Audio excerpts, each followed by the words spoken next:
Fala aí, pessoal, tudo bem? Na aula de hoje nós estudaremos o movimento retilíneo uniformemente variado, ou também chamado de MUV, movimento uniformemente variado. Os objetivos desta aula são aprender a identificar as equações do movimento uniformemente variado e saber aplicar as equações em diferentes problemas da física. O movimento uniformemente variado é aquele que a velocidade varia ao longo do tempo. E nós sabemos que a grandeza que faz variar a velocidade é chamada de aceleração. E como é que eu calculo essa aceleração? A aceleração é calculada através da razão ou da divisão da variação da velocidade pela variação do tempo. A aceleração é a grandeza que relaciona o aumento de velocidade e uma determinada variação de tempo ou intervalo de tempo. A unidade do Sistema Internacional para a aceleração é metros por segundo ao quadrado. O movimento ele tem dois tipos de classificação: movimento acelerado ou movimento retardado. É muito comum aparecer em apostilas, livros, até mesmo videoaulas, como essa que eu estou fazendo, esse quadrinho para você decorar. Eu não gostaria que você decorasse esse quadrinho. Eu gostaria que você entendesse o conteúdo. O movimento acelerado é aquele que a aceleração faz aumentar o módulo da velocidade. Nós sabemos que a velocidade pode ser negativa ou positiva.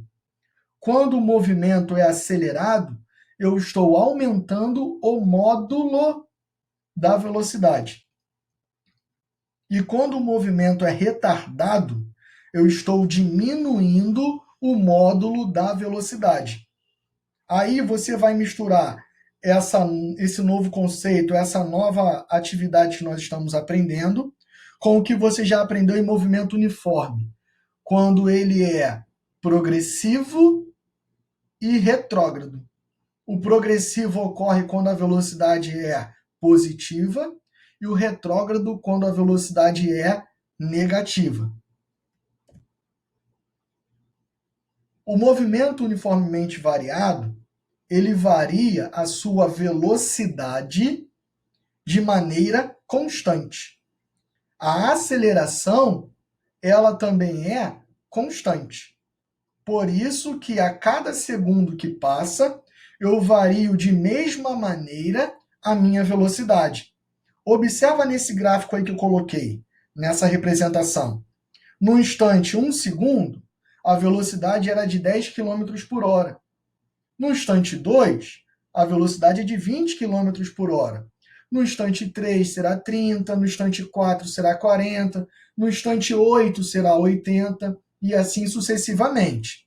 Então eu consigo prever qual vai ser a velocidade dele se eu souber qual é a velocidade inicial ou aceleração? Sim, nós vamos utilizar as fórmulas. A primeira função que nós vamos usar é a função horária da velocidade.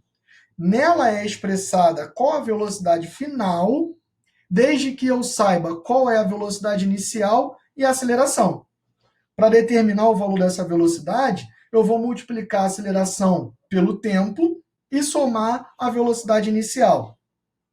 Grave que nessa fórmula nós não temos nada de posição. Nós não temos posição final, posição inicial, nem variação de posição. Então, nós vamos usar essa fórmula geralmente quando na questão não pede ou não fala nada sobre posição, ok? A segunda função é a função horária da posição. Essa função eu consigo calcular em qual posição o corpo se encontrará, ou o móvel se encontrará, se eu souber qual é a aceleração, qual é a velocidade inicial e da onde ele partiu, qual era a posição inicial. Essa fórmula nós vamos usar geralmente quando nós não temos a velocidade final. Observa que, para calcular essa fórmula, eu tenho que saber posição final, posição inicial, a aceleração, o tempo, até mesmo a velocidade inicial eu preciso. Eu só não tenho relacionado nessa fórmula a velocidade final.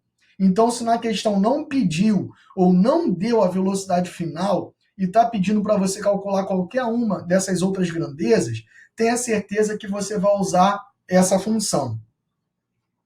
Essa é uma função do segundo grau. Observa que o t está elevado ao quadrado.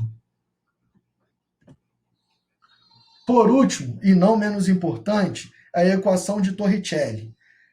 Essa equação é a única que não envolve o tempo.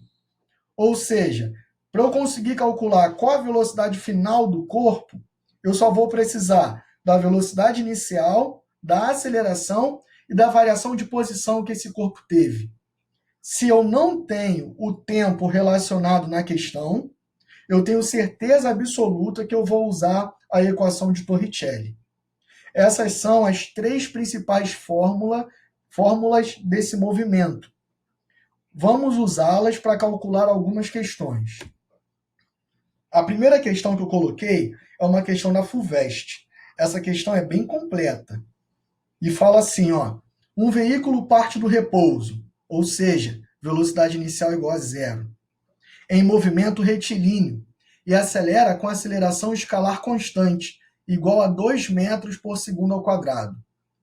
Pode-se dizer que sua velocidade escalar e a distância percorrida após 3 segundos valem, respectivamente, ele me deu velocidade inicial, aceleração, e está pedindo a velocidade escalar e a distância em 3 segundos. Ou seja, ele me deu tempo. A única fórmula que eu não vou usar é a equação de Torricelli. Observe.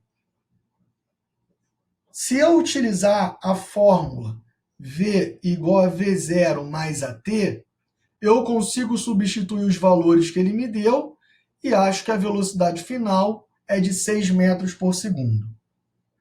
Se eu utilizar novamente esses mesmos três valores para calcular a posição, utilizando a função horário da posição, substituindo cada termo, eu consigo achar de maneira direta que a posição é de 9 metros. Essa questão é bem direta, mas ela não é simples, pois ela está pedindo mais de uma grandeza, mais de um valor. E quando isso ocorre, geralmente o aluno trava. Se prepare sempre para o mais difícil, se prepare sempre para o pior. A outra questão, também de vestibular passado, fala que um ponto material parte do repouso, em movimento uniformemente variado, e após percorrer 12 metros, está animado, de uma velocidade de 6 metros por segundo. A aceleração escalar do ponto material vale. Observa que ele não me deu o tempo. E essa aceleração aqui precisava estar em metros por segundo ao quadrado. Hein? Ele não me deu o tempo. Nós vamos usar a equação de Torricelli. Observa. Me deu qual é a velocidade final. Me deu a velocidade inicial. Eu sei qual é a distância que o móvel percorreu. Resolvendo a matemática direta, eu chego a um valor de 1,5 metros por segundo ao quadrado. Alternativa A. Essa questão é um pouco mais direta, mas a maioria dos alunos esquecem que a equação de Torricelli é a única que não tem o tempo. Obrigado por ter assistido a mais essa aula. Não deixe de fazer os exercícios propostos. Fique com Deus e até a próxima.